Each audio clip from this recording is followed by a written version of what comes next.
Right. Meanwhile, the Independent News, 45% of young women to be single by 2030. Feminists blaming men for failing on women. Oh, fuck. Reminder, women can have as many losers as they want. The only thing stopping women from having a boyfriend is their standards. And if your standards involve feminism. Yeah. You either get male feminists who are scum, or people that are willing to lie about being male feminists, who, funnily enough, also scum. Yeah. Generally among the scummiest. I mean, the only friend of mine that I know was raped by a male feminist. And I made a call to this was in a different state than I live, and I called up. I was like trying to get warrants records pulled on this guy, and it was like, he had a criminal record. And it's like, typical male feminist. Prime said that, so I said that the only thing stopping a woman from getting a boyfriend is her standards. Prime says standards and loyalty. No. The women's loyalty is very much not included in this equation whatsoever. There is nothing saying that a woman has to be loyal to have a boyfriend. See the last 20 years. Didger is dead on too. If a woman can't get a man on her arm, chances are it's not something the men are doing wrong. No. True. No, because it's always, and they always say that, there are no men. No, you mean no men who meet your very exacting standards of being 6'5", 10 out of 10, a multi-millionaire, smart, and have no standards whatsoever fucking ever. Yep. Yeah, he will date that I mentioned. That's what they want. Yeah. The human blob. Get away from the women. Yeah. No, remember Married with Children? No. But Peg wants to have their graves next to each other. Al says, no. I said, to death do we part. After that, I'm free.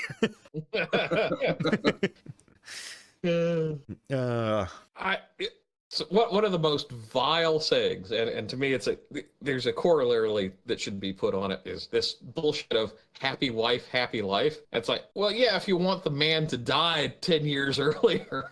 Yeah. About the size of stress of trying to please a woman. Yeah.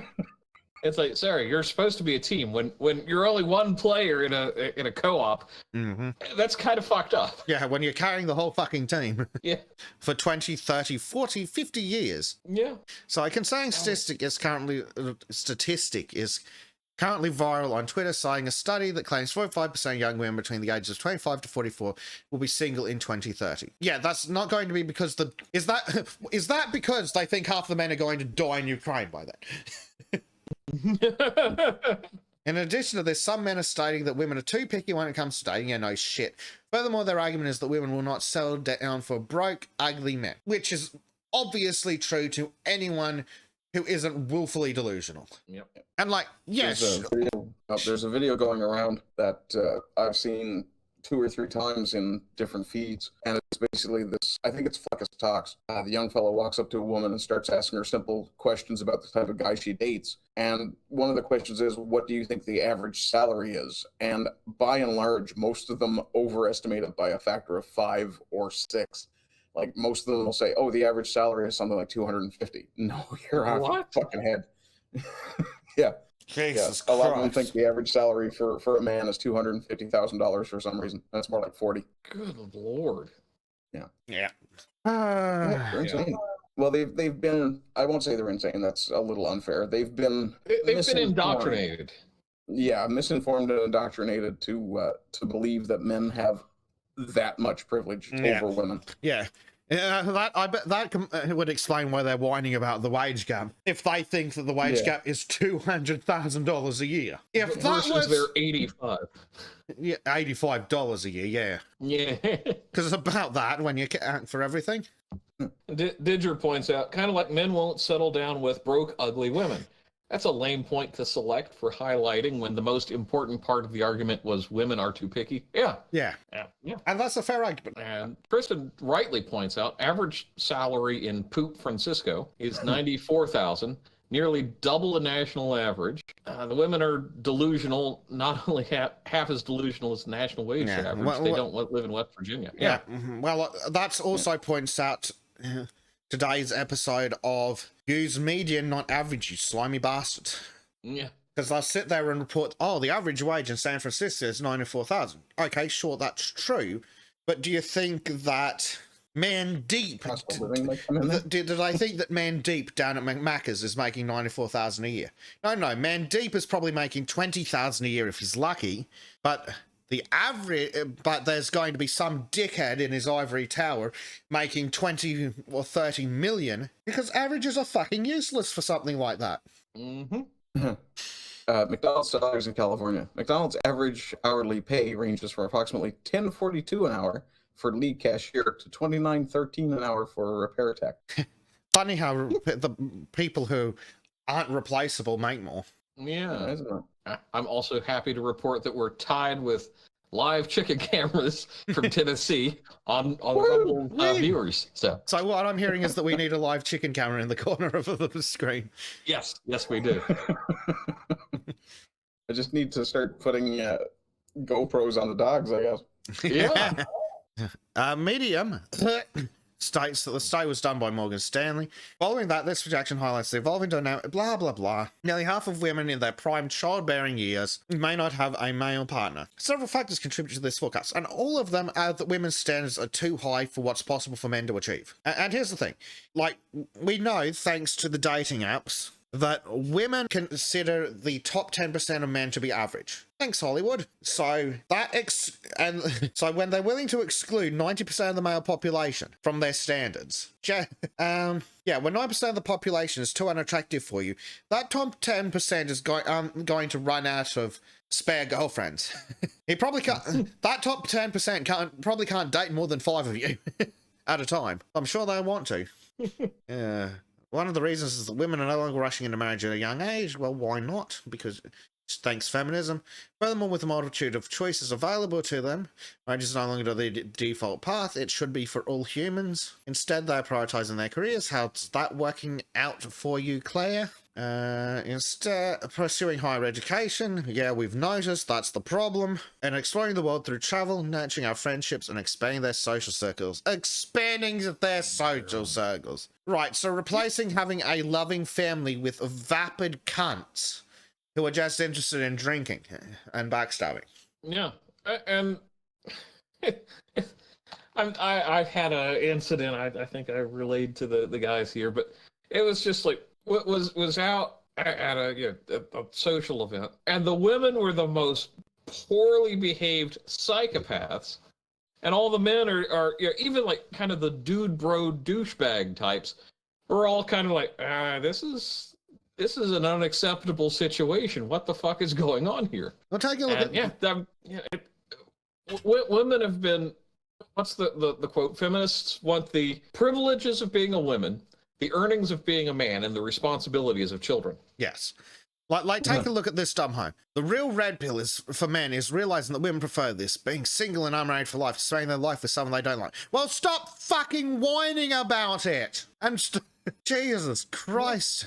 I mean, if women weren't taught to be so damned insufferable, then I think the world would be a much better place, because men want to be providers. That's just kind of our default setting. Okay. There's a lot that suck out there that shouldn't be, but that's beside the point. That's getting off into the reeds.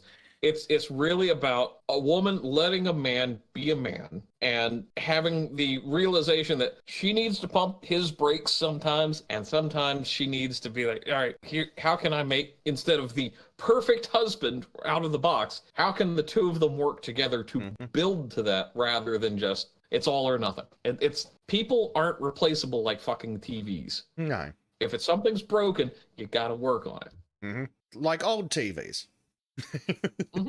So, like, this guy, Spiritual Incel, says, don't lie, women prefer being single to spending their life with someone ugly. And then some fuckwit's like, if you really believe that this is your fate, you should just learn to accept it. So fuck off and die, Argo. Thanks! So kind! Why don't just fuck off? Yeah. So a meninist, yeah, thanks for that. It's astoundingly helpful term. States that women should be more upfront towards them wanting attractive men as well. He adds by saying that women would prefer being single rather than being in a relationship with someone unattractive. However, Twitter users disagree with this sentiment, just saying they use a problem for thinking as such. How? This is blatantly true. They admit it, and then when a man says it, they refute it. This is and there's people saying, well, it's social media and stuff. I think it makes it more acceptable to speak in those terms, but it's always been there, a lot of this. Yeah. And as other people are pointing out, that the internet has also exacerbated this problem. When you can go on, and we've said this about men as well, when you can go online and see hundreds of pictures of the most attractive of the top 1% of the 1% of most attractive people constantly all day, then your standards get altered. You look at them and go, oh, aren't they gorgeous? And then by comparison, the most beautiful girl in the village, well, before you went on the internet, the most beautiful girl in the village was the most beautiful girl you'd ever seen. And you're like, oh my God, isn't she so beautiful? I'd do anything for her. Then you go on the internet and see women that are 100 times more attractive than her. So now she's only 1% as attractive as the most attractive woman you've ever seen, and you're fucked. Yeah. Well, and this is just a me personal beef kind of thing with modern society. Women wear so much damn makeup anymore. Like, okay, well, what do you really look like? It's like, find out later. It's like, my Hi, Claire. God. Yeah. Like, yeah.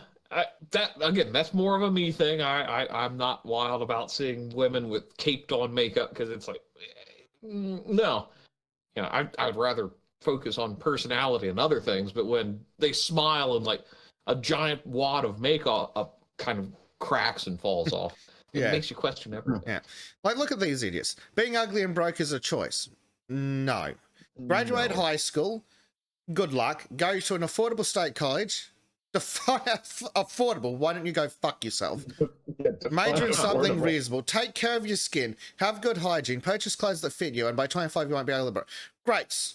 Okay, fantastic. So I have good hygiene. I purchase clothes that fit me, and I'm still ugly. What now? They don't understand that by necessity there are ugly people. Yeah. I remember. A friend of mine hadn't seen me in a while. Came up. Oh, how you doing? I'm like, I'm bald, fat, and ugly. What do you think? Yep. And did you develop a personality? Personalities don't get you Bugattis. Yeah. Just ask Andrew Tate. Right. And this is actually just something else I was thinking about, because of the place I used to work, and women were wearing, they were required to wear dresses. It was just like full floor-length dress. And when I would see them in their normal street clothes versus those clothes, it was such a stark difference in attraction level. And because they would wear all this makeup, they would either dress just very, it was very shocking. And some of the dress, it would be acceptable today, and I thought to myself, what's the big difference here? And it kind of came down to these women presented a more feminine personality when in that style of dress than when they were out with their street clothes. And I just thought to myself, it just kind of cut back to, is this just a matter of perception, which obviously it is, but not just from me perceiving, but from the way they perceived themselves, and they saw themselves as more feminine and played into that more. And I don't know. Psychology of clothing is interesting. It's like the uniform makes the man kind of thing you hear talked about in military circles. I don't know. I just observation, rambling. I don't know. You chat, you tell me. If you enjoyed this segment from the Sons of Chardonnay podcast, please consider joining us live exclusively on rumble.com/c/Sons of Chardonnay. A special thanks to our subscribe star supporters who you can currently see scrolling past on your screen.